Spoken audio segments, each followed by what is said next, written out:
We made it. Yeah. Fucking late. Dude. Damn. What's up, Facebook? We even had a funny video we were supposed to do. I'll just reenact it. We're late. No. We have a friggin' guest on our show today, and of course, Mexican Standard Time. It's my fault, but I'm gonna blame it on you. So yeah, I'm staying in for BP, right? And obviously Cinco de Mayo, so you bring a Mexican in to help you host. it only makes sense. And then something breaks, and then I fix it. Put some duct tape on the Facebook. So that's exactly how Cinco de Mayo actually worked, right? Happy Cinco de Mayo. Yeah, I know it's a big day, but you know what? I don't even know. Mexican independence from what? No, Mexican Independence Day is September 16th. All right. I got that wrong. Cinco de Mayo is actually the French tried to invade Mexico, and Mexican people gathered sticks, shovels, and defended themselves and defended their country. Awesome. And because of that, Coronas are 2 for 1 at every bar in the U.S. What That's what they thought. What does Cinco de Mayo mean to that white girl in Scottsdale? On a Friday? On a Friday. Heaven on earth. Yeah. We know how to do Cinco de Mayo in Arizona. Yeah. That's like almost like an entryway to like safe sex. Right? Like stay wrapped up. If you're a white girl in Scottsdale tonight, stay wrapped up. Wrap it up. So yes, Felix. We got Felix here. What's up, BP? So the nomadic hustler is, I guess, hustling nomadically right now. He's in Central America somewhere. I think, I don't know, he told me, I forgot, like Costa Rica? Panama, Costa Rica, and scuba, I think. So that's cool. Scuba? Yeah, his buddy Nick, he teaches it, and so of course I take all these classes, get certified, and this fucker is gonna go scuba before I do. So whatever, it's all good. So yeah, man, why don't you tell everybody about yourself? What do you do? Who are you? A little bit about myself. I grew up in Denver, Colorado, right? Park Hill. Shout out to Chauncey Billups. He grew up in my neighborhood, probably the most famous guy, right? Went to a high school where Don Cheadle went to high school. Earth, Wind, and Fire went to high school there. Foxy Brown, the original, right? Pam Grier went to high school there, East High School. But I moved out to Scottsdale, the Scottsdale area, about 5 years ago. And now I'm in real estate. Been doing that about 4 years here in the Valley now. And what I do is I help people pretty much put deals together, right? So I'm here working with Chris, and what we're doing is we're building a sales team where we can help real estate agents create themselves more wealth by A, putting together more deals, and then by B, getting involved in real estate as far as an investor. So we're getting that launched here. All right. So it's a little bit of a real estate sales theme today, but it's still AZ Flip, guys. We're still going to teach you guys the basics of fixing, flipping, finding deals, wholesaling, all that stuff. Because that's what we do. I mean, you've seen it. We want to give people as much information as we know. Yeah. So they can go out there and make some good investments. So. Yeah. Well, I think it ties in, right? Because everything you guys talk about is really on the front end of the deals. But this will give you an opportunity to talk about what's happening on the back end, sales points, closings, all that stuff. It's another part of the puzzle. Right. It's actually a good one for BP not to be a part of on the back end because he doesn't do any of it. Yeah. We do all that for him. So, right. So I guess that's something that we should talk about. It's kind of the important things about getting the property sold. There's a lot of people say finding the deal is important, but if you don't, if you have to buy it right, but if you don't sell it right, you're gonna lose a lot of money too. So right. So before we get going though, man, hey, I gotta pimp this out. So my parents are philanthropists, right? They're always out there helping people. They ran into this little village in Mexico, and there's a school for the deaf there. And this lady, I guess she had a kid who was deaf, and I guess in Mexico they're not regarded as much. Right. So they didn't, they wouldn't go to a normal school. They would just be, passed on.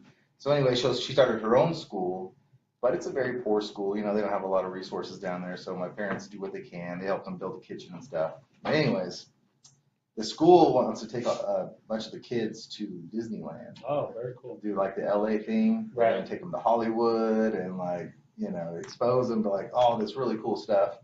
And so we're raising the money to help try to cover that. They're raising the money themselves. We're hoping to be able to match those funds, Okay. so they can, put that money to better use. So if you guys, we'll put the link on there, but you're just gonna go to BP's nonprofit, Together We Grow Phoenix, and if you could do that, that'd be awesome. It's so far away, I don't even know who's watching us. Jeff, what's up, Jeff? And Wendy's in there. What's that? John is from Canada. He watches all of our episodes. He's awesome. So I don't know. That's so far, guys. I can't even see. We'll have Paul like write it down for us or something. So if you guys have any questions in the meantime, feel free to ask them. Just like usual, the Q&A. We like to, if you got a question, let us know. We'll go give us our best. But let's go into a week in review, man. How about you? Anything big happened for you last week or this week? Well, really quick, going back to that thing with your mom and what your mom's trying to do there. Yeah. What's kind of the goal for the funds? $5,000. $5,000. Yeah, Okay. that'll pay for everything. All right. Hotels, all the kids to stay, foods, churros. Do you know? Yeah, churros are like $7. Do you know how many kids are going? If We'll send out the details. It's actually on my page. I think it's around like 12 kids. Okay. And plus they all have an adult with them to take Right. care. So yeah, put it out really there, awesome, man. Yeah, I mean, because they, like I said, they're making tamales like crazy. They're raising money, and but if they can put $2, $3, $4 grand back into their school, I think that'd be awesome. Right. Plus, Okay. get the experience of a lifetime. Yeah. I'll sign up, man. I'll do $100 and see who else out there is willing to put down $100. Thank you. That's and cool. help this good cause, man. So. Yes. Oh, I think Wendy. Yeah. I think Wendy's hooking it up. Oh, Wendy's gonna put some Giving a money link. No, I think she's giving a link to Oh, show okay. about the school. So, what's up, Jonathan? What's up, Ebony, guys?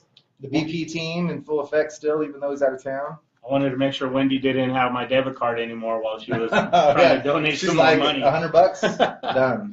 Put it to the cause, right? No, that's cool though, man. Very cool. So yeah, my parents are always doing really good things for people, so I like to help them. I'm like, Mom, like they know so many people, Right. like, cause they're gonna probably float half the bills themselves. I'm like, make that expand, go further with that, because if the more that you have, the more you can give. They're driving them down there, and Right. so let me open this up so we can see who's watching. So yeah, in regards to Danelle,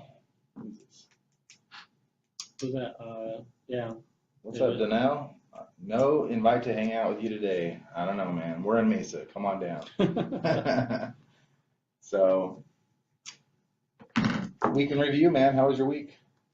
Week was good actually, man. I had one client close on a property this last week where he got $16,000 worth of free money for his house. Yeah. Okay. Ended up closing, Explain. and he got a check back for $880. That's like unheard of. Unheard of, right?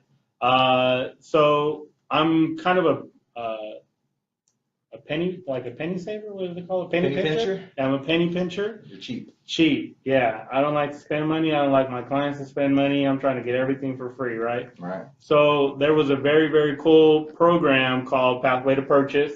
Right. It worked out in the Southwest. It already ended because they already right?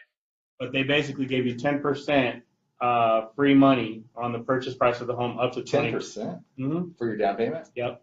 Wow. Yeah. So up to $200,000, they gave you 20 grand. If you had bought a house for 250, they would only give you 20 grand, right? But over the last 2 months, I think I calculated I've gotten my clients about $100,000 worth of free money on closings that they've had. First-time homeowners. A lot of them had no credit or very little credit when they met me, and within 6 months, we got them into a house and got them a bunch of free money in their pocket. Cool. Definitely a win. So in that neighborhood, for my client, I think he has a payment, no PMI, right? Because he put down the other 10%, and his house payment on $160,000 house is about $800 a month. He's got to be That's awesome. He's got to be paying less than anybody else in that neighborhood right now. That's Newer the built cool. home, yeah, very cool. That's the cool thing about what's going on. Like we sell a lot of the lower end homes in, like starter neighborhoods, and prices are going up, but the cost of their mortgage is still really affordable. Very few people are getting even into the $1,000 range, which they're going to own for less than rent still. So, Right. I think that's a really good thing, affordability. Yeah, absolutely. The other big win for me with this week was working with some people that I know down at the city of Phoenix. I found out that there's Section 32 housing program, which gives you 20% of equity up front for free. They're going to release about 300 homes. They're looking to release about 300 homes resale this year into the market. That's City of Phoenix has a glut of properties. Have you heard that? Yeah. Yeah. City of Phoenix, they have been just like hoarding properties, so they have a ton of vacant land that they're going to be offloading. Yeah. And there's a ton, I guess, that's how they're going to get rid of those houses. So they already have the houses, they already own them, and they're going to just offer them with. Yep. So I closed on a property with the client. I believe it was beginning of March. The house was 143. They gave them $28,600 worth of down payment assistance. Right. That's crazy. Then on top of that, we partnered up with a lender that got him another $15,000 worth of down payment assistance. So he literally walked into that place with 30% equity. He bought a $143,000 place. Wow. Got a free home warranty, got a free inspection, and his payment I think is $580, $600, something crazy like that. So I'm excited because there's going to be 300 of those houses coming on the market this year. So I'm looking for 300 people that are interested in buying these houses because I want to sell all 300. It's a good program. So I'm excited. That was my big one for the week. Yeah, I didn't even know that those, like I haven't worked with a buyer in so long, I didn't even know those were available. So it's free money. When I first bought my first house, we got that $8,000 program. Oh, okay. And so I got what I get? I got 3% assistance, so I got 75 because it's 250. So I got 7,500 assistance. I got a $7,500 commission, and I got an $8,000 thing. That's legit. Not bad. It's good to be a realtor buying property. So. Right. Cool, man. Well, that's a good week for sure. BP had a good week. We sold 39. Closed on that one finally. We talked about that one. That was. We had a guest last week, and that's kind of what rolled it into this week's theme is because he used a very creative way to get the cash to partner with BP. So he made a nice profit off that. 44th sold for me. I didn't even make any money on that. So we want to talk about that one. That one, bad appraisal got me. So we're in the last section. We're going to talk about appraisals. And I did everything I always do, and they still got me, man. It's because we're in an up market, and I probably shouldn't have appraised. Our offer was for like 83.2, and it appraised 27. Oh wow! But I had a comp at 80, so it should have been at least 80. It was nice. So, anyways, that took away all the profit out of that one plus the thing. So, and then 109th. We're getting ready to close that one. That's my Sun City one, man. Oh yeah, I remember that one. That one, I tried so hard to sell that one because it's in Sun City. I live in Mesa, and so I just didn't want to rehab a house way out there, even though my guys all live on the west side, so that makes it easier for them. But just getting out there is just a pain, and then listing it, selling it, the whole thing. But lock boxes, right? People leaving keys inside, and is that what happened then? Yeah, we had to have the locksmith go out. Yes, I'm not gonna drive an hour out there to figure out why a realtor. Come on, a realtor can't figure out how to get it. Right. Big surprise. It's like and coyotes. Get rid of coyotes. Paul got chased by a coyote out there. So, but yeah, a lot of people passed on that one. I think I was trying to wholesale it for 85,000 because nobody said I could get. I think I was saying we could get 120 for it. That was the comps that I was showing people. No way, you're crazy. And so we sold it for 129. Wow. 129. It appraised twice. Right. Because what we got it for it wasn't double. I don't remember what we had. It was under 90 days, I think that was the issue. Oh, okay. 90-day rule. So yeah, that one's going to close. That'll be awesome. I don't have to go out to the west side anymore. And that's a good number though in Sun City, man. I think a lot of people, because it's the second home,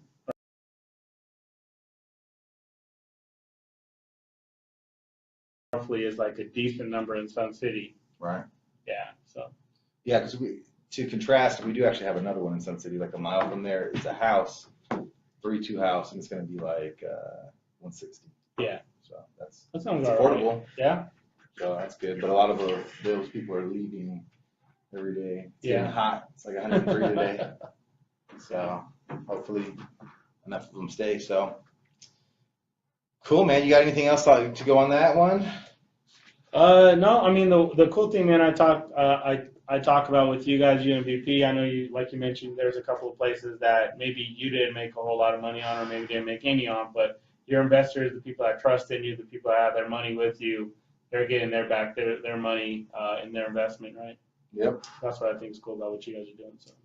Yeah, I had we were talking about that, about how for us, like a 15% return, we're just like pissed off. Right. Where there's any average Joe, because that's what my particular partner on this one got. But no, I've had plenty of people where I actually paid them. I usually don't do 15%. That's a lot. But I pay them that, and they're still like not that happy. Yeah. So Hey, next, my favorite saying on to the is next. you don't go broke taking a profit, right? Absolutely, man. But if that profit takes a couple of months, then maybe it's, but profit's profit. Right. Give me $1 today, I'll take it. Yes. Are you a lottery guy? Are you taking the money first, or are you taking it over the years? Oh, and that's a good question, dude. Well, the most amount of money you get is if you take it throughout, right? I think it's 30 years. Yeah, it's like a half as much, or 50% more. Yeah. Yeah. Because you get half, and then you get taxed on all of it right then and there, so that's another half. Yeah. So Yeah. I'll take the money, man. I'm not gonna go out and buy me a Bentley. I'll just fill up my gas tank on my course. Just because I have the money, I'm not gonna spend it. I would. All right, man. So we haven't even talked about this really, but our topic is creative ways to invest in real estate. Okay. 109th is a good example. So one of the guys that we know in our group, he wanted to get involved in a flip. Right. And so I gave him a piece of 109th for, I think, $15,000. Right. And all he did was he cashed out a 0 interest credit card. Wow. So he had several. Right. He has great credit, and so they're sending him offers like all the time. Right. And so he picked out a couple of them, and it was 0 interest for a year. Okay. And so this deal is going to take, I think, 5 months total from when he gave me the money until closing. And so he's going to make a profit on that. He'll pay off the loan. Right. 0 interest, 100% profit.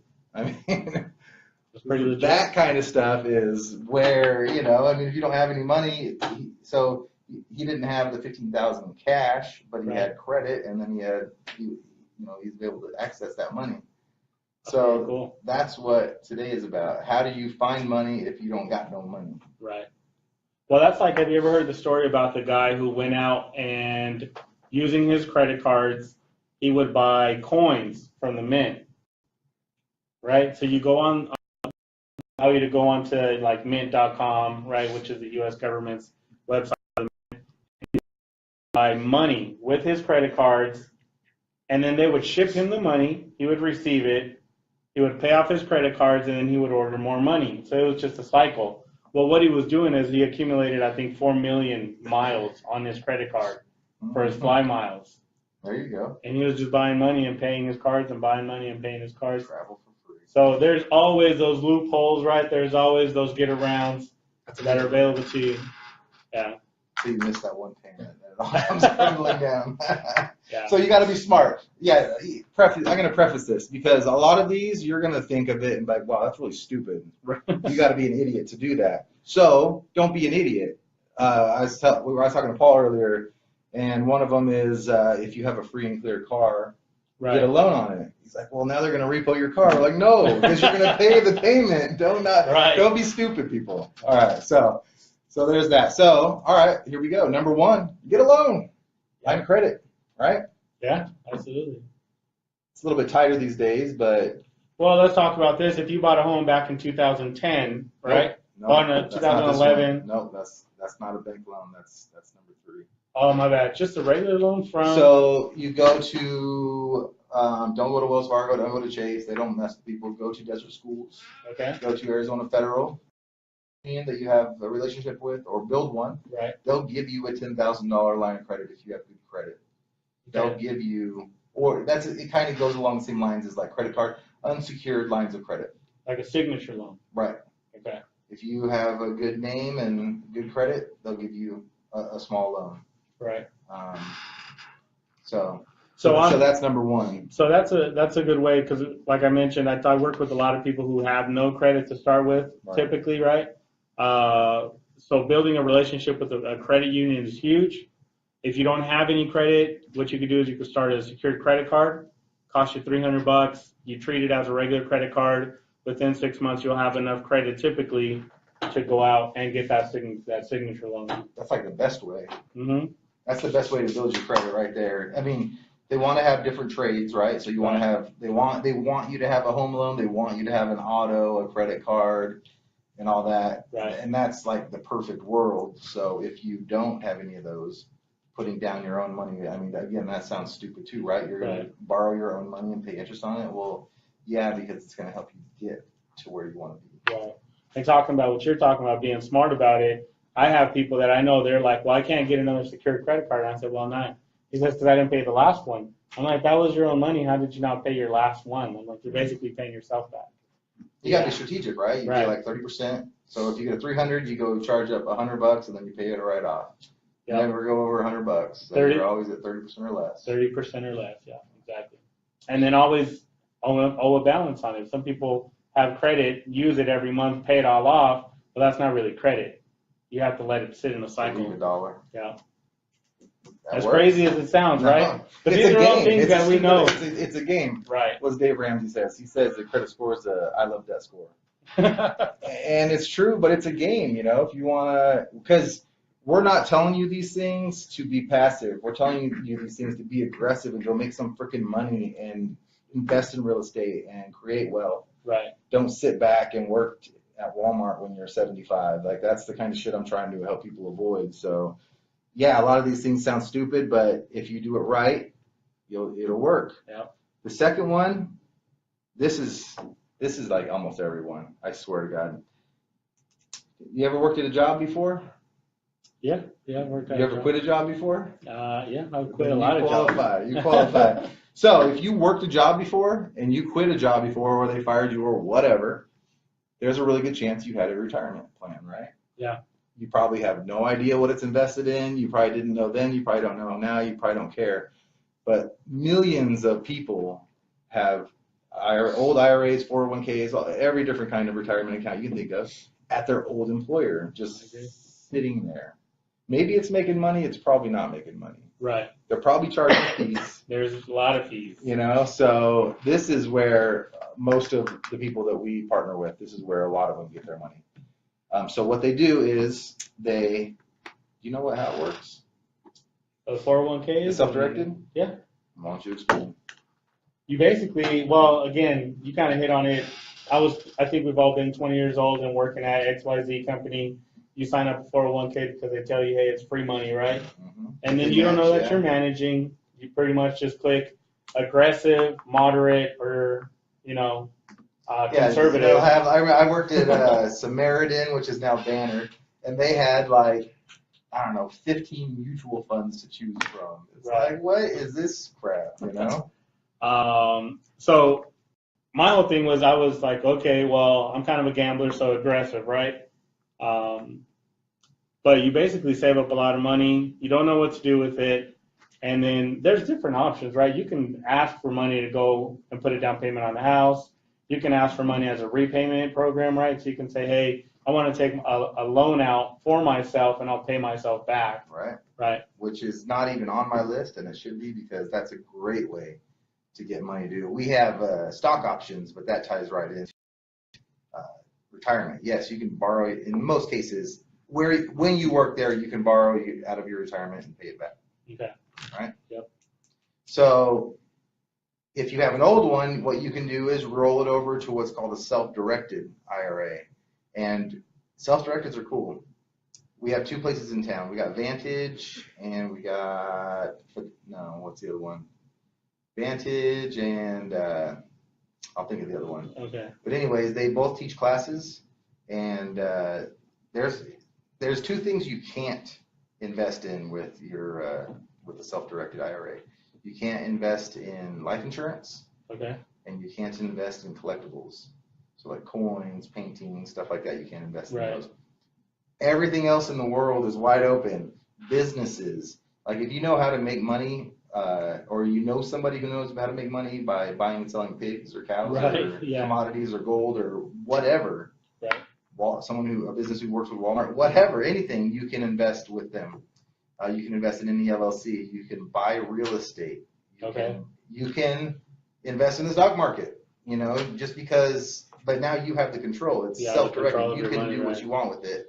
And then the coolest thing is what you can do is you can take a chunk, let's just say like 50 grand, you can put it in a checkbook controlled account. Right. And you can invest that as you please. Now you have to remember it's retirement money. This is why we like borrowing this the same, because this is a long-term play. Right. Like everything that goes out has to come back in. Come back in, right. Any commingling and you're screwed. You have to do it right. But you can really put your money to work and grow it quickly. Right. Other than borrowing, when you're at a place, usually they don't have a self-directed option. So usually it's going to be an old one or after you retire. Right. And I'd say if you don't roll it into a new one, or if you don't roll it into an IRA or something like that, right? Yeah. So, and then it's always, as long as you roll it from IRA to IRA or 401, it's it's not taxed. Right. It's not taxed, yeah. And you only get taxed if you take it out before retirement. Correct. Yep. Which sometimes isn't a bad strategy either. Right. Sometimes, especially if you have a low income at the time, you want to cash it out, pay the tax, maybe pay the penalty, and then that money is spendable money. Right. Because everything you make on the IRA, you can't spend. It's helping you grow, but you can't spend it. And a lot of times, cash flow is the gap. The cash flow gap is what a lot of people have an issue with. Right. So, all right. Next, equity. Yeah. Lines of credit, right? Equity line. You have a house in Denver. I do. Denver's market is insane. Yeah. That's right. So you have a ton of equity. As long as you have a job and credit, you can borrow against it, right? Yep. Okay. Cross collateralization. You ever heard that one before? No, go ahead. That's a fun one. So if you go with a hard money lender who knows you and is comfortable and has a brain, because it's a little complicated, but you can cross collateralize. So let's just say you owe $100,000 on the Denver. It's worth $3 million, so you got a ton of equity. Right. And you're going to borrow. You're going to get a $100,000 house, so you need $20,000 down. Right. And this lender is going to give you $80,000. Right. But what he can do is, instead of requiring that $20,000, he can just lean $20,000 on your Denver house. So you don't have to come up with a down payment. He could even lean $40,000 and no down payment plus give you $20,000 to make your rehab. Right. Because he knows he has plenty of equity. If he has to, even though he's a second, right. Usually they prefer to be a first. But if there's equity there and they know they can foreclose, they'll risk it. Yeah. Because why not? Yep. They're going to get a great interest rate on you. So that's a cool one. Yeah. Cross collateralization. And that's a good one to know. Like you're saying, I have that house in Denver. I don't plan on ever selling it, but I have all this money there that's make believe until I actually do something with it, right? Equity is nothing until you pull it. Yeah. Right. So in this market, again, don't be stupid though, because we saw this before. We saw the run up. Everybody in South Phoenix and Levine, I used to do foreclosures out over there, so I saw so many. They bought for $200,000. Right. They refied for $4,000, and that money's gone. Right. They didn't invest it. Like, they're stupid. They bought boats and they probably ate most of it. Right. If you really break it down, they probably ate and drove most of that money. Wow, that's crazy. Millions and millions of dollars just gone because people are stupid. So don't be stupid. That's always the first rule. Stock options. That was what they did. The guy from last week did. Mhm. So he had stock options where they said, hey, your options are worth X amount. Right. He was able to borrow up to a certain percentage of it, maybe at like 80% or 70%. Oh, okay, right.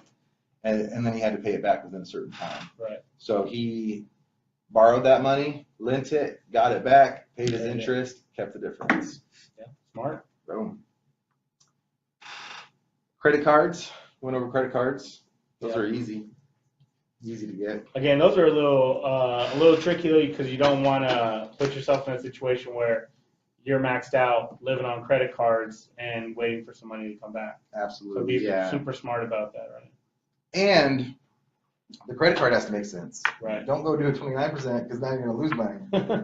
Again, be smart. The guy who did it with me, he had a 0 interest. Right. So make sure it's a 0, 1, 2, 3, or something really low, or make sure that your profit margin is going to be. Right.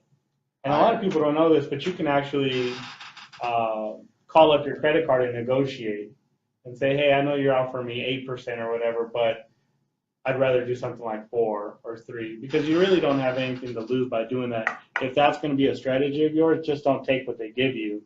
Always kind of pick at it and see what else you can get out of it. Right.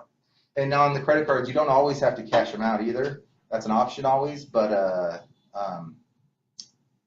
like if you partnered with me or whatever, I could say, hey, pay $5,000 to this trade. Right. Pay $5,000 to the roofer or to the plumber or whatever. And because a lot of times, well, most of the times they have fees for that, right? Well, if you just take cash out, they charge you a different rate. Right. So they'll announce, hey, it's 2% rate or whatever, but in reality, if you take cash out, it's 80% rate. Any messages, Paul? It looks like we got Lee Love joining us. Donald Stidham. What fees are associated with moving to a self-directed IRA? What fees are involved? That's a great question. So as far as I know from when I've sent people over, it's okay. So first of all, how are you going to hold your IRA?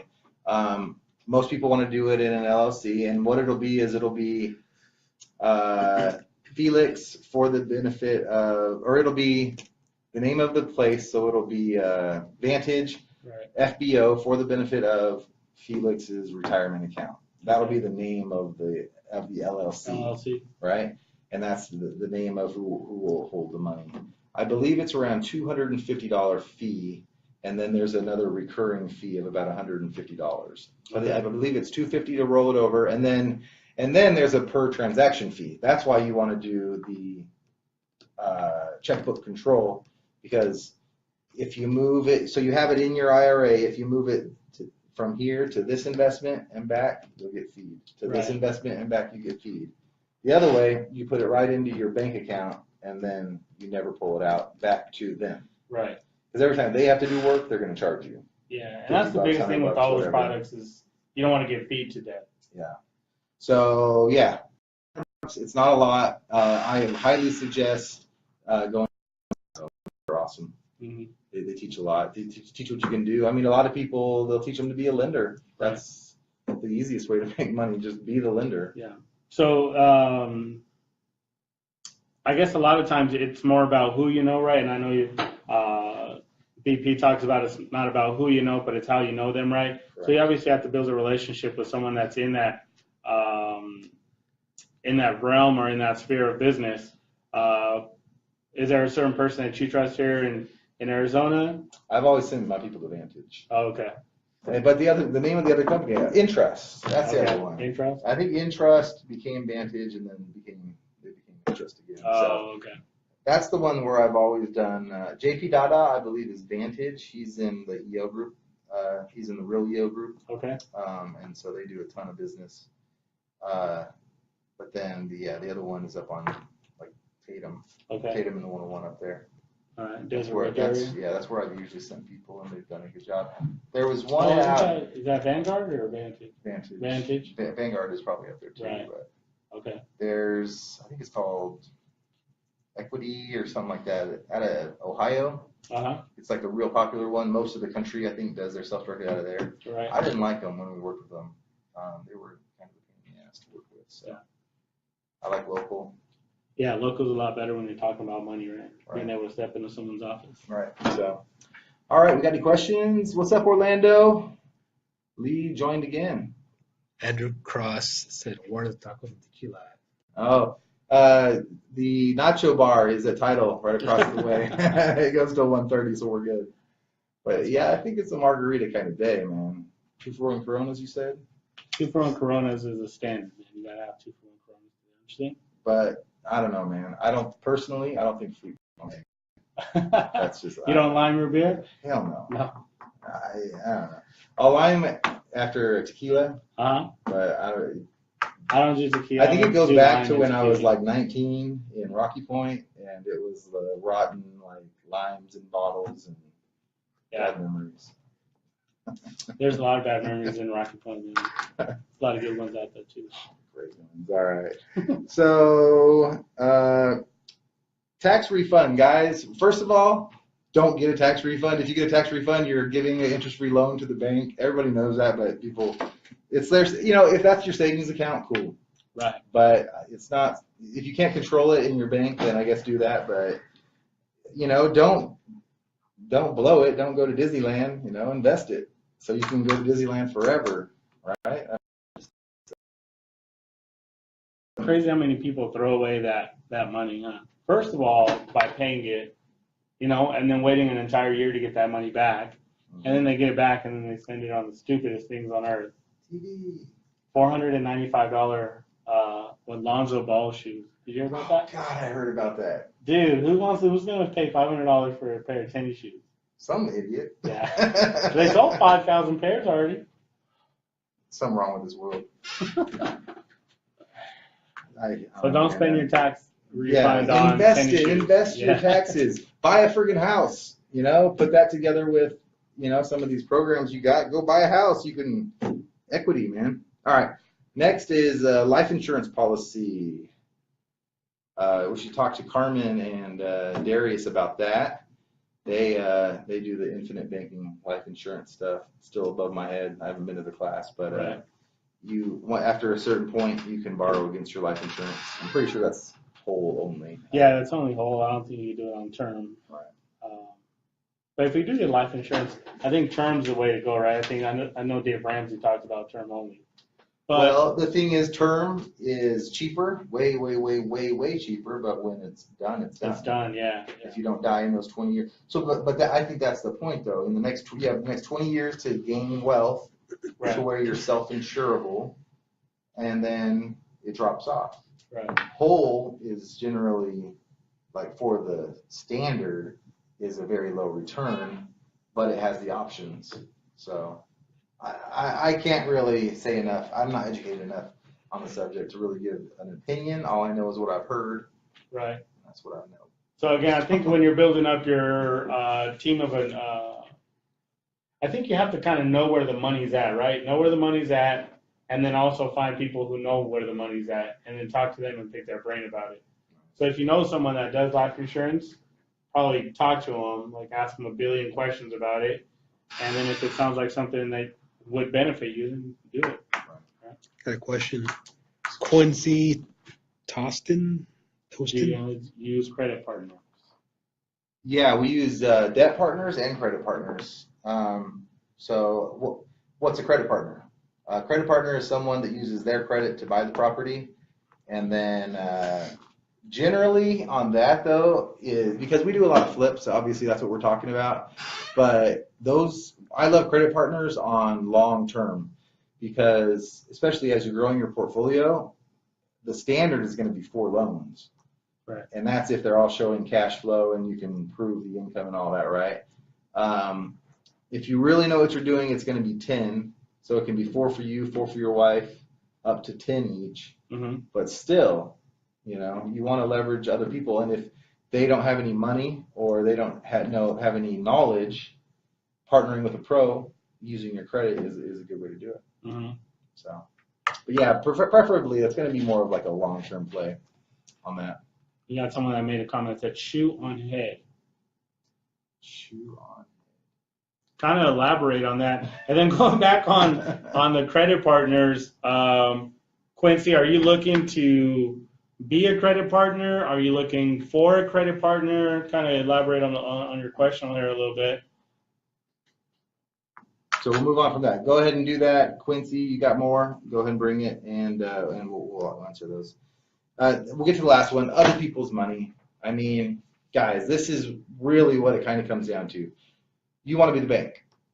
So how are you the bank? What does the bank do? So if you look, I love the example that I've been given before. You go look at, they have two banners, one on the left, one on the right when you go in. The one on the left offers savings accounts, right? 1%, 0.5% savings account. You put your 10,000 in here, you're going to make that money, right?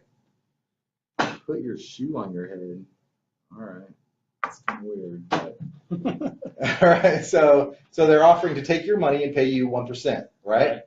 On the other hand, they're going to offer you a loan at 7%, right? So they're borrowing my money, giving me 1. They're lending it to you at 7, and they're keeping the 6 in the middle. Yeah. You know, what do they have to do? They have to manage all of it. Right. That's how a bank makes money. You know, be the bank, guys. So let's just say you know someone. You gotta know what you're doing. You gotta be savvy. You gotta trust the people that you're working with. But once you do that, you know, find people who can't make a good return, which is almost everybody. Right. And bring it and invest it for them. You know, say, hey, I'll give you 8%. Right. And then come and make 12% or 15% or whatever you can do. And I think that's a smart thing to do. I know Albert here on our team, he had a goal of finding, $50,000 to start up his investing, and we made it a goal to find the 50,000, right? Yeah. Collectively, myself and him, we made some phone calls, and within, I think, a couple of weeks, we found $130,000 worth of money that people that trust us, know us, understand that what we're doing, the numbers make sense, and they're willing to put their money with us, basically to invest, right? Yeah. So, hey, we'll take their 1%, make 6% off of it, and then split that 6 and build a relationship with them. It's awesome. Right? So just find the money. Yeah, because a lot of people, they just don't know. Unless you're a qualified investor, you don't even know about the deals that are out there. Mm-hmm. You know what I mean? You're not allowed to invest in them. Ideally, I mean, I'm doing a fund. It's a $500,000 fund, and almost everybody in it is not a qualified investor. Right. And so, I mean, first of all, like thousands and thousands of dollars in disclosures, right, just to cover my butt. But they don't want the average Joe doing these things, and they don't even have access to it. I think that's messed up, man. The average guy just has the crappy stock market, Right, yeah. Which, even though the stock market itself is up on the rise, most people's accounts aren't. It's not a direct correlation. Right. You know what I mean? Some people are way up, and some people are just kind of up. Yeah. So What's a qualified investor?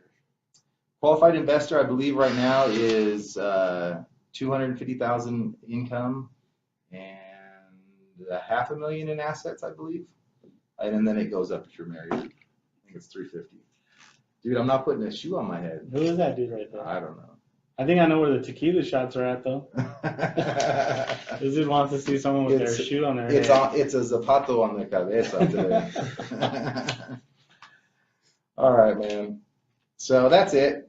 There's a lot of ways to find money, guys. It's out there. Go find it. Absolutely. Find people. And the best way that I have ever found money is talking about it. Hey, man, check out this deal I got. I'm going to buy it for this. I need this much money. I'm going to sell it for this. I'm excited. I'm pumped up. Do you know anybody who has that kind of money, who would want to make that kind of investment? And I never ask directly. I don't want to know. I don't want your money. Right. Who do you know? Who do you know that I should know? And you're just like, what up, man? Me. People love being asked for help, man. Like, hey, can you help me out? It opens people up, right? Hey, I have a bunch of great deals coming up. Who do you know that I should know that's looking to invest in real estate? I'm not asking you. I'm asking you to know anybody else, right? And most people, especially if they're in your sphere, man, they like you, they want you to be successful, and they want to help you out. So, and then they're helping themselves out. They're also all WIFM, right? What's in it for me? Right. That's always top of mind. So the other thing I would say, man, is if you're out there and you've tried to do the credit cards and you've tried to do the home loans, the auto loans, if you've gone through this list and you still can't find any money, the next best thing to money that you can find is inventory. If you can find the inventory, we can turn it into money so that you can have money in the future. But yeah, I mean, that's huge, man. Bring money or bring a deal. Yeah, inventory. Yeah, and it's a big old circle, right? If you have money, you have inventory. If you have inventory, you have money. Yeah. So that's it, guys. That's our topic for the week. I wanted to kind of delve into a little bit of, since you're a realtor, I'm a realtor. Mm-hmm. Let's get onto that side of it, because so many times, man, these guys they buy it right, they're on their contractor's ass, Right. and then they just hand it off to a realtor and not knowing. And then the worst thing is they're cheap, so they hand it off to like a 1% realtor. Right. Who, how hard is he working, right? No, they do the three P's, right? They price it, they post a sign in the front yard, and then they pray that someone else comes and buys it. Which they do. Yeah. There's no marketing, there's none of that. No. So for all the investors out there, I kind of want to go over like a 5 list of what to maybe ask for, look for in your listing agent. Okay. Because I think we do it right here, because it's real money. You know, it's Absolutely, not just a commission. This is big money here. So we got to do it right. We got to do it quickly. And so what do we got, man? Number one. What's your number one? So do they walk? Do they walk the talk? Do they walk the talk? Do they talk the walk, or do they walk the talk? Well, everybody talks, right? Right. Do they walk the talk? You know, I think if I'm an investor, I think I want an investor, someone who knows what I'm doing Right. to sell my property, because they know, you know, they are investors. They know what's important. Like, for example, if you ask a regular realtor, you know, here's my property, what should I do to fix it up? Right. Well, they're going to say everything, or they're going to say, I don't know, or Right. they don't know. We rehab properties every day, so I know what's affordable. No, you don't do a kitchen in this house. Right. Yes, do the bathroom. Don't do a kitchen, but do a backsplash. You'll save, you know, $3,000.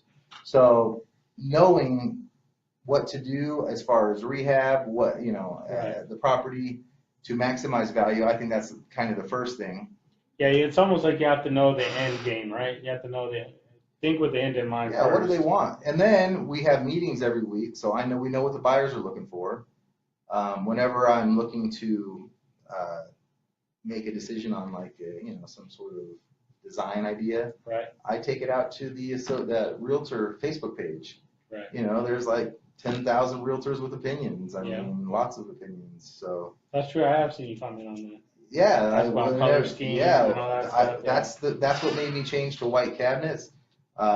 French doors was verified. Sliders cost more. People like French doors more. Right.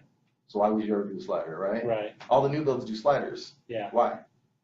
Because they never asked. Right. Probably, They're right? just and they're always late to And the catch on. realtors know, man. They're out there every day showing, and they know what's up. So That's true. number 2 is so important, because everybody and their mama's getting their license right now. Everybody has a friggin' aunt who just got licensed, right? Absolutely. But do they know the market? Are they in and out of the market every single day, right? Yeah, there's 40,000 agents in the valley, right? Last month, 8,000 deals closed. Okay, so if everything was fair, right? Out of every 5 agents, 1 person would get a deal. If everything was fair, I know a lot of people that are doing 5, 10, 20 deals. I know one entity in itself that did 110 last month. So if they're doing 110, right? Bringing that ratio way down. That means that you have, I think the percentage was, I mean, it's an 80-20 rule, right? 20% of the real estate agents are doing 80% of the volume in the market. That's just a given in life. Yeah. And I'd probably say it's actually 10% of the agents in real estate are doing 90% of the volume. Absolutely 90%. Yeah. 80-10 is an amazing rule. It's amazing how it is kind of widespread, but yeah, Right. real estate's way tighter than that. Yeah. So, no, I think you're spot on with that one. Do they know the market? And then also, I don't think a lot of, just working with a lot of real estate agents, first of all, you go to real estate agent school or, to get your license, they don't teach you anything about the actual activity of real estate. So then you go out and all you're trying to do is bump into an opportunity. And then you bump into an opportunity because your aunt or your uncle or your mom feel bad for you, right? In reality, and I tell people this all the time, but I used to get my hair cut by the same guy pretty much since I was about 17 till I was about 30, right? My friend Brian Robinson in Denver. And then my brother-in-law got his license to cut hair. So I had to walk around with bad haircuts for a little bit, dude. You know? And it's different because my hair grows back. And now he's a really good barber, and I go to him. But when you're in real estate and you have your niece or your nephew, and you have to give them that opportunity, that opportunity could cost you thousands and thousands of dollars. Right. They say it all the time, and it's true. It's the biggest investment the average person is going to make in their entire life. And you're going to leave it to someone who really doesn't know anything about it. I mean, it's crazy. Yeah, so make sure your agent sells houses. Make sure they have inventory. Yeah, make sure they have, you know, I mean, how many houses did you sell last year, right? Yeah. It's not a bad question to ask. And then, and we talked about this, you know, they got to know sub-markets and they got to know the whole market. We still have around 19,000 listings, right? Yep, 19. So if your agent was paying attention, they're going to know it's been like that for about a year, which is crazy. 8,800 pendings, or no, 8,800 sold. Sold, yeah. So that means to keep it at 19,000, we had to have 8,800 new listings. New listings, right. So that tells me we are in a crazy, fast, hot market right now. Yeah. If anything weird happens, it could really change things. If we only get 4,000 listings this month, now we're going to drop to 15,000 listings and 12,000. I don't know if you remember those days. But yeah, that's crazy. So we already have 7,700 pendings right now, as of today. So basically, I think it's anywhere between 4 and 6 months inventory on market or at hand is probably a very comfortable market. It's not a seller's market. It's not a buyer's market. So right now we're at about 2.5 months of inventory, right? So if we were to sell 8,800 homes for 2.5 more months, there would be no more houses for sale. Denver right now has 3,200 listings. Isn't that crazy? So you have to understand as a real estate agent, hey, I have a client that has a home and the market says this, you know, yeah, the comps can tell you, hey, the house is worth 200, but you have to think about it in the future. Hey, if the houses in the past 90 days have been selling for 200, I could probably push 205, I could probably push 210. Exactly. But if you don't know any of these numbers, if you don't know any of these stats, if you don't know the subdivisions, if you don't know the cities, you're costing your client tons of money and time. You're going to get them an offer in one day, right? Yeah. Full list. Absolutely. Yeah. Full list, 20 grand under what you should have been at. Right. Yep. Plus assistance. So yeah, I mean, definitely want to be able to do that. We got a couple questions. Are they building houses or selling them? You talking about us? Benjamin. So we do flips. I do flips personally. I haven't built a house yet. We've done add-ons. If you're talking about the market, they're building as fast as they can build them. They're building out there. It's all on, for the most part, on the outskirts still. But have you seen a lot of these infill new builds? The Green Streets of the world, man, they are building a lot of $1 million, $500 to $1 million product, which is pretty nice in Phoenix. Right. So yes, we sell homes. We're not building homes yet, but yeah, lots of new builds out there, and they're still really affordable too. They're in the mid-2s still. It's crazy. Well, the new builds are changing a little bit because the prices are starting to go up a little bit, and the incentives are starting to go away. I mean, 4 years ago, you'd go out to a new build, and then they'd have their set standard incentives, and then you would say, I want more than that, or I'm going to go across the street where they have 6 spec homes already built out that I can close on in a month if you don't give me more, right? And then they used to say, well, you have to work with our lender, and you'd be like, no, I'm going to work with mine, and you're still going to give me the incentives. Now it's like you go out there, and they're like, no, you're going to work with ours, and the incentives are standard, and the prices are moving up every month. And you look around, and you look at the market, and you're like, yeah, they are. So there's a lot of building going on right now. When I was a newbie back in 2005, I sold a house out in Surprise, Marley Park. I don't know if you've been out there. It's a really nice community. Marley Park, I think, yeah. Sold it. It ended up being like $560. And so I was so pumped, like I made like $16,000, which I think the year before that at my job, I think I made like $22,000 the whole year. So I was really excited. And then I see flat fee $5 grand. Which, I mean, it's hard to complain about $5 grand, but when you already wrote that check, you already saw that check for 16 grand. That's tough to swallow. Man. Yeah, I mean, I remember seeing co-listing or co-brokes on new homes for 5%. Yeah. They couldn't pay you enough, man. They wanted to pay you so much, yeah. What do we got next? Do they know how to price your property, right? So important, right? I think we talked about that here a little bit ago.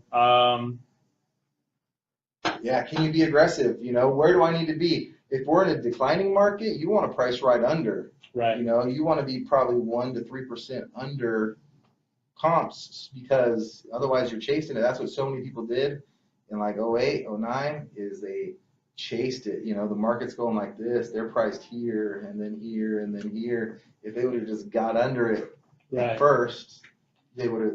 It would have hurt a little more at first, but it would have made a lot more sense in the long run. Right. And then also you have to understand your client's motivation, right? If you have to take a job opportunity in Cleveland, Ohio, and you have to be there in 45 days, you can't start high.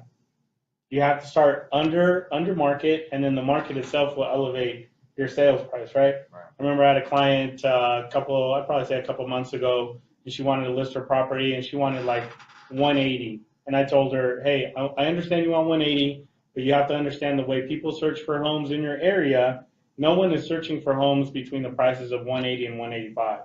They're searching 150 to 175 and 175 to 200. So if we list at 175, you'll be at the very bottom of that list.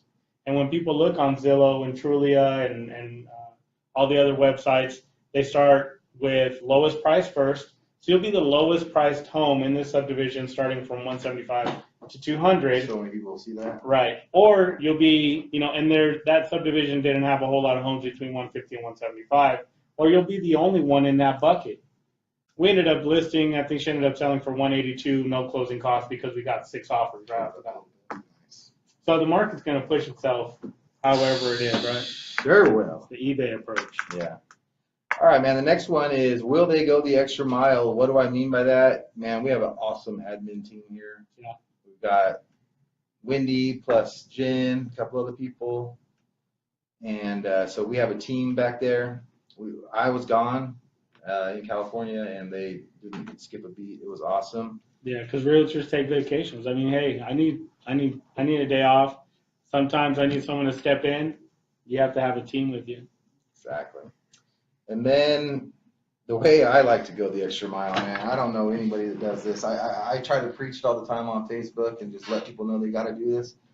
But we have a special appraisal process that until this last one on 44th, it was foolproof, man. Yeah. Because appraisers are looking for a reason to give you your price. You know what I mean? Absolutely. You give them a reason, show them some proof. They'll give it to you all day long, you know? So we have a process to where a few things. So first we have a packet, it tells about what we've done with the property, the kind of repairs. Because another thing that an appraiser will do is they'll count your dollars for you. Right. They'll see you bought it for 50, you sold it for 150, and all of a sudden you made $100,000. They don't take into account the $70,000, $80,000 in rehab plus holding plus everything else, right? So you just let them know, hey, I'm not making a lot of money on this. So get that out of your head. And then at the very bottom, here's how we priced our property when you add the comps. Because again, you want the guy to like you. Right. You're not going to go like, hey, here's the comps. You don't know what you're doing. Here you go. Don't shove it in their face. So show up, be cool, leave them alone. I'll usually let them in to give them the packet. Right. And then I'm out. I'm not looking over their shoulder. Oh yeah, no, absolutely not. And then and that's it. And so many agents on that same forum, we got a bad appraisal. Well, did you do you know the appraiser? Right. Did you talk to them? Did you let them know what's up? Because if they like you, they're more likely to give you a good appraisal, right? And then you have to know your agent as far as if you're working with a buyer or a seller. Like I know I have some properties where I'm kind of looking for a bad appraisal or just kind of being warranted of it. That's the other way to go. And then what I'm trying to do is I'm just trying to meet the appraiser out there, be courteous, be nice to him, catch kind of more flies as you do with sugar than you do with vinegar approach, right? Exactly. Yeah. Some agents are out there like looking for a fight. Stupid. But. Barbara, thanks for coming on again. Even though your guy BP's not here, thanks for watching. We appreciate it. Happy Friday to you. Happy Cinco de Mayo. The last one. Do they know how to help you build wealth? And that's kind of, I think, the reason that a lot of you guys have joined on as far as agents, because we want to, first of all, learn how to build wealth and then teach it. I mean, about a month ago, I went and saw a property. I got a lead from an agent here in Dobson Ranch, and my advice to him was, "You're crazy if you ever sell this house," because it was a little beat up. He was probably, if he sold it, got a good price, he'd probably take home like 10 grand. Right. But after talking to him and finding out more about him, like he was like 15 years into his mortgage. Right. And so he was having huge principal pay down happen. It needed work, but it was in Dobson Ranch. So if he were to put like, some money into it, it would be worth even more. Right. I'm like, dude, how are you going to retire? He's like, do you have a plan to retire? He's like, no. Well, here's your first step, In 15 years, he would be like 52. Right. He would have a free, and they were moving. They were already buying another house. That's why he was looking, right? Right. So his payment was only like $700, $800 a month. He did like a loan mod back in the day, so he has a super low payment. And Dobbs, he can rent it for probably $1,300. Yeah. He'll need to clean it up, paint it, carpet. So he'll make like $600. So I'm like, dude, kick it back, and it'll be paid off in like 8 years. Right. So literally, like in 15 years, if he does nothing, even if he takes all that money, in 15 years, he's gonna have a paid off house. It'll probably be worth around $350,000. Yeah. That will be probably rent for around $1,800 to $2,000. Right. So that's $1,500 a month that he knows almost every month in and out is coming. That's 18 grand. Yeah. A year, right? Huge, yeah. And instead of like 10 grand today.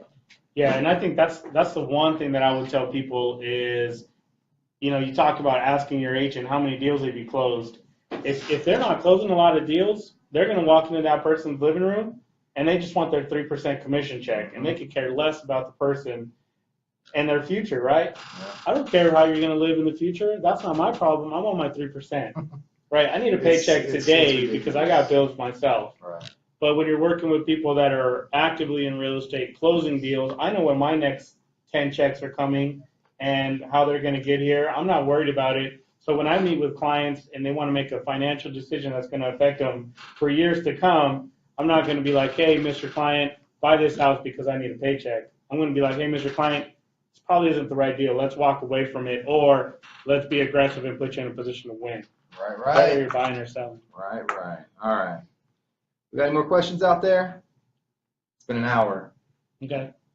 So this was harder than cardio. Doing this for an hour? It's a little hot in here too. It is a lot.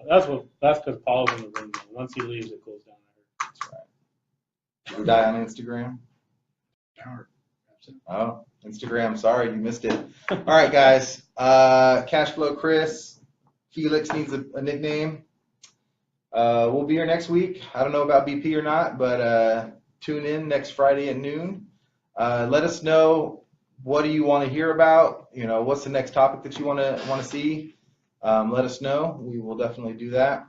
So I put a little message there that said HMU, right? What you got? Hit me up. Hit them up. So there's my Facebook page if you guys have any questions. If you're a realtor in the state of Arizona and you're interested in working with us so we can help you create wealth, get more deals on your pocket, hit me up. I message everywhere, so Instagram, Snapchat, I do all that Seriously, stuff. if you can't find people today, you're an idiot. So. Yeah. But no, hit me up. Even if you're out of Arizona and you're trying to find a right agent, I have a pretty good solution to finding the right agent in your area. So if you have an aunt that lives in Illinois and she wants to sell her house and you want to help her some way or another, just give me a call. I'll talk to her. I'll figure out what subdivision she's in, what city, what state, and I'll find a top agent for her. That's the way to do it. Yeah. Someone who sells, the top selling agent. Top selling agent, yeah, absolutely. Cool, man. Well, Save thanks your for time, doing man. this with me. You did awesome. Anytime. That's it. CashFlow Kris, Paul, our film guy. Paul, the producer. Paul, sorry. the producer. That's good. Why don't you dip your head in there, Paul? See what's up. Paul, the producer. All right, AZ Flip guys. So what we teach is you flip for cash and you hold for wealth. Shoe on head. No, actually, that's next week's episode with BP. Shoe on head. All right. BP will have the shoe on head. So. I'm over here looking above my head. Nah, we're done. See ya.